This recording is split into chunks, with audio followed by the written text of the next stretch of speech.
আমি দাদা বৌদির জন্য ঘরে দুধ রেখে আসি। দুধ কোথায় আছে ঘরে? সন্ধ্যাবেলায় শেষ হয়ে গেছে। দেখেছিস তো কত লোক এসেছিল। বেচারি নীরাজকে আমি কালো চা খেতে দিয়েছি। যা মা, ওকে ওর ঘরে নিয়ে যা। চলো বৌদি, তোমাকে তোমার ঘরে নিয়ে যাচ্ছি। তোমার ঘর আমি নিজে হাতে সাজিয়েছি। হ্যাঁ,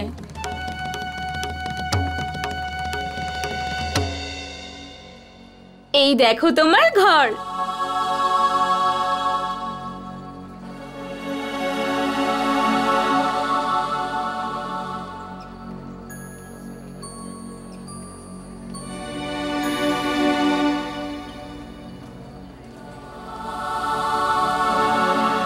এনাকে চিনতে পারলে না বৌদি? ইনি তো বিবেকানন্দ, দাদা এনার অনেক বড় ভক্ত। হ্যাঁ, আজ অব্দি তো এনারই ভক্ত ছিলেন। এর পরেরটা তো স্বয়ং শ্রীকৃষ্ণই জানেন। চলো চলো।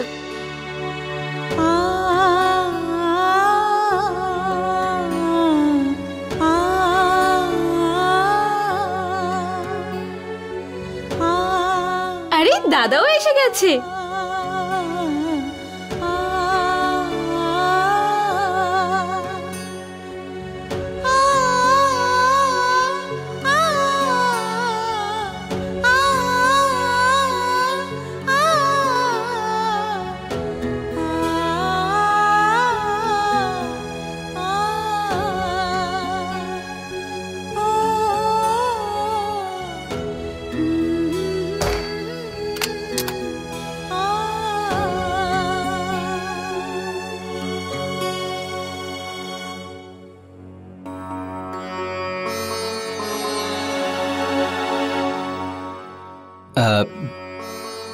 প্রীতি দেবী, এই বিনয় দাদা আপনার জন্য ব্যাগ পাঠিয়েছে। মনে হচ্ছে খুব দরকারি ব্যাগ আপনার, কিন্তু কোথায় কোথায় রাখবো আমি বুঝতে পারছি না। আপনি বরং বলে দিন কোথায় রাখবো এটা। যেখানে হোক ফেলে রাখুন।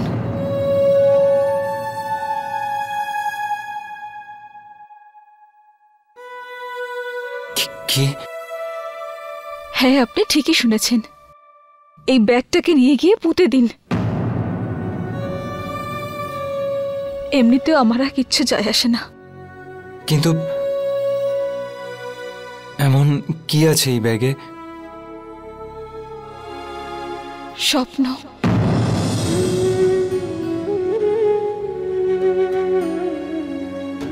মনে হয় প্রীতি দেবী খুবই ক্লান্ত।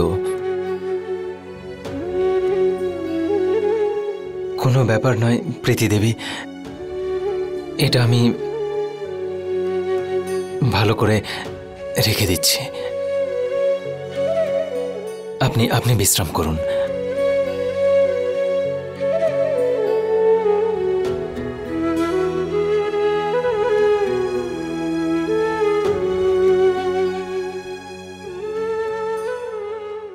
দেখো, শুধু 4টে ব্যাগ, আর এইগুলোকে তো ব্যাগ বলে না, ঝোলা ঝোলা। ঠিক বলেছো মা, এটা ব্যাগ নয়, ব্যাগের বাচ্চা। একদম কিচ্ছু দেয়নি, শুধু ওপরে দুটো কাপড় রেখে দিয়েছে। এই দেখ, এইটা, এই সমস্ত শাড়ির ডিজাইন কেউ পরে আজকালকার দিনে? আর এইটা কি তুই পরবি? আরে এটা আবার আমি কেন পরবো? আরে খুব বেশি হলে আর জানা হোক আর একটা ছেলেকে একটা সোনার চেন দিতে পারতো।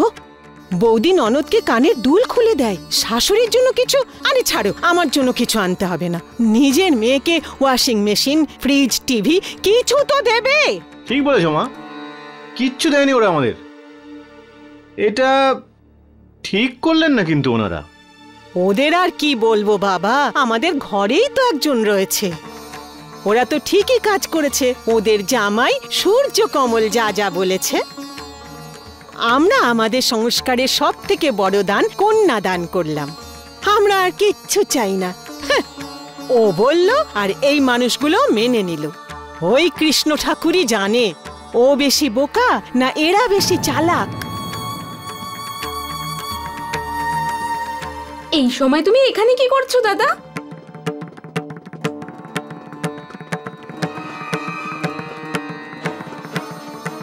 আরে দাদা, তুমি এখানে এই সময়? তোমার কিছু চাই নাকি? না, ওই আর কি বলার আছে তোর সূর্যকমল? যা বলার ছিল তা তো বলে দিয়েছিস। ওরা যা দিতে চেয়েছিল দিয়ে দিয়েছে। তোকে আলাদা করে কিছু টাকা পয়সা দিয়েছে নাকি সেটা বল। না মা, একটু আসতে বলো, উনি যদি শুনে নেন তো। আরে বাহ, ওর ব্যাপারে তুই তো খুব সজাগ। আমাদের দিকেও যদি একটু নজর দিতিস তাহলে এইগুলোর চেয়ে শ্বশুরবাড়ির থেকে আরো ভালো জিনিস আসতো। ছাড়, ওকে বলে কোনো লাভ নেই। এইটা বলতো যে নিজের পরমেশ্বরী বউকে ছেড়ে এখানে তুই কি করতে এসেছিস?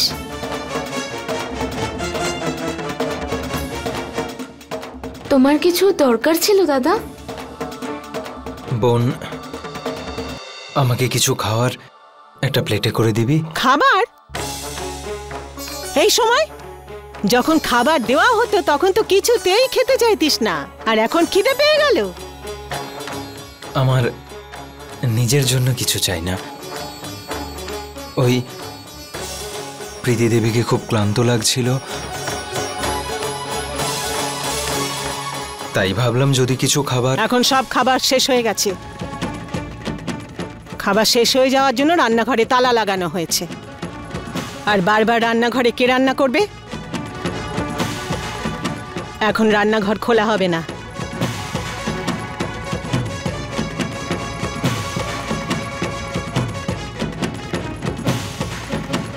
আচ্ছা।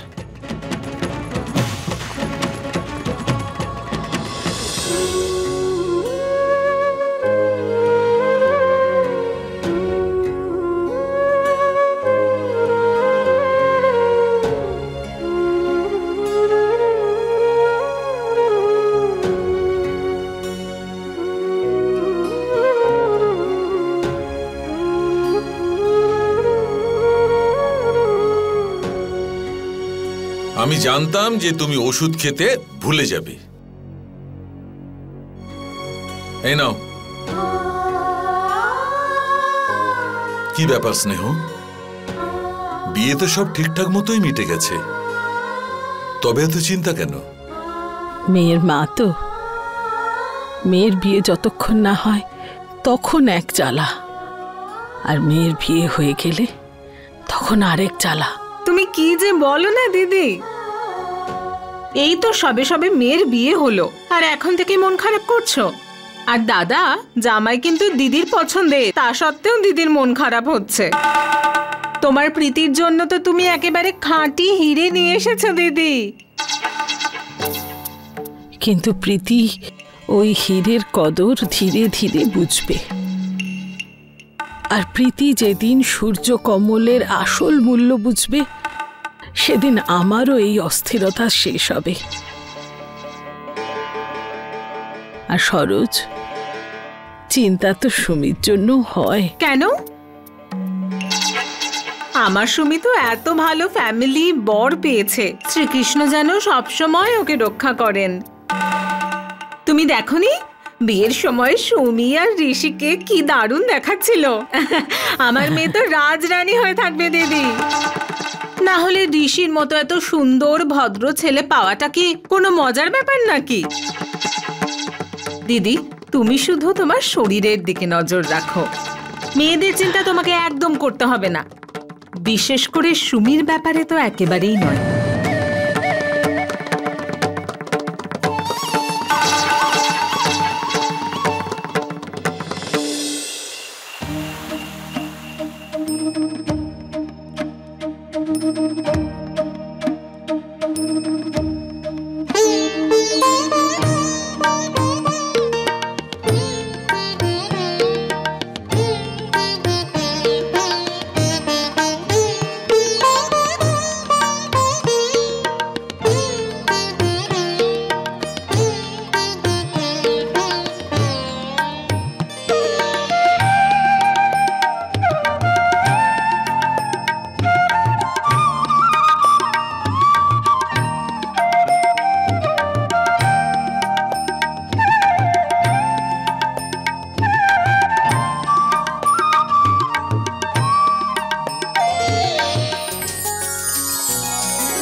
বলছি আই এম সরি, আজ রাতে আসতে একটু লেট হয়ে গেছে, তার জন্যে।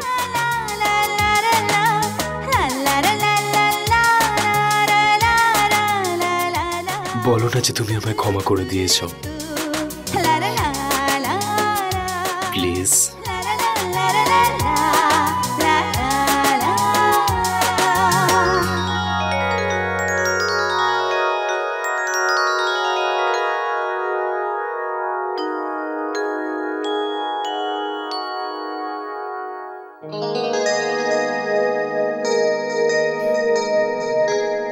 চলো আমার সাথে।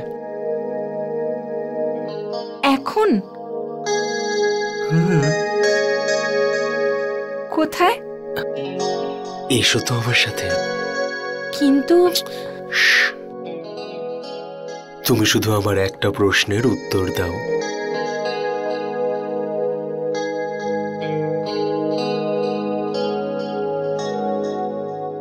তুমি উড়তে ভালোবাসো?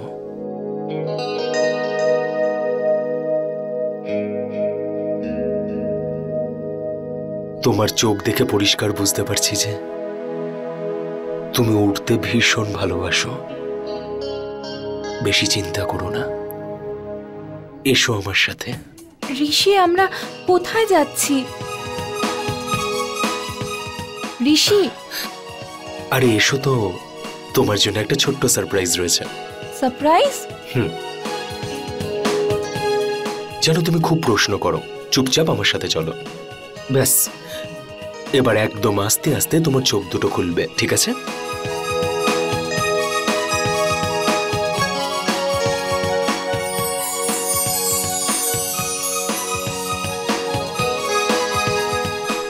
তোমার জন্যে পছন্দ হয়েছে?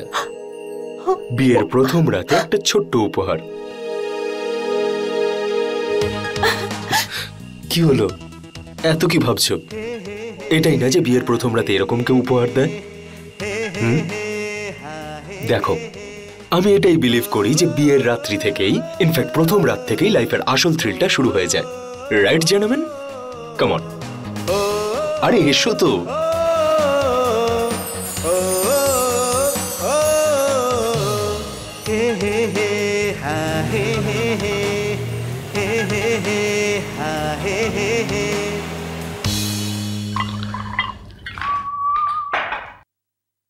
শোনো, ওরা দুজন বাড়িতে নেই, বাইরে গেছে আজ রাতেও। চিলস, বাবার মতোই তো হবে ছেলে। বলেও নি কোথায় যাচ্ছে, কখন ফিরবে। কাল বৌমার প্রথম দিন এই বাড়িতে, প্রতিবেশীরা মুখ দেখতে আসবে। সুজাতা প্লিজ, এই পুরনো নিয়ম কানুনে বাচ্চাগুলোকে কেন বাঁধছো? আরে যখন মনে হবে তখন ফিরে আসবে। আর তুমি তো জানোই এইসব করে ঋষি কতটা মজা পায়। আফটার অল ছেলেটা কার? চিলস।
কি হয়েছে?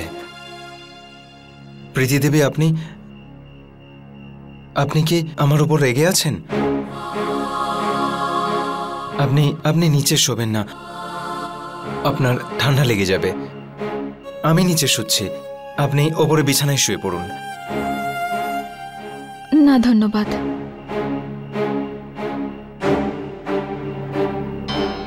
আচ্ছা, আপনার কি আমাকে আমাকে পছন্দ নয়? আচ্ছা, আপনার কি আমাকে আমাকে পছন্দ নয়?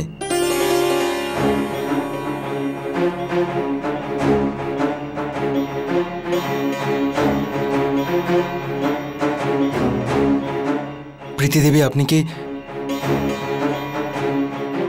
কি এই বিয়েতে খুশি নন? বলুন না প্রীতি দেবী, কি হয়েছে আপনার? আপনি আমার মায়ের পছন্দ, আর এই বিয়ে আমি ওনার খুশির জন্য করেছি। সুমিত অনেক চেষ্টা করেছিল যাতে এই বিয়ে না হয়, এমনকি মিথ্যেও বলেছিল যে আমার মৃগী রোগ আছে, কিন্তু আপনি তখনও বোঝেননি।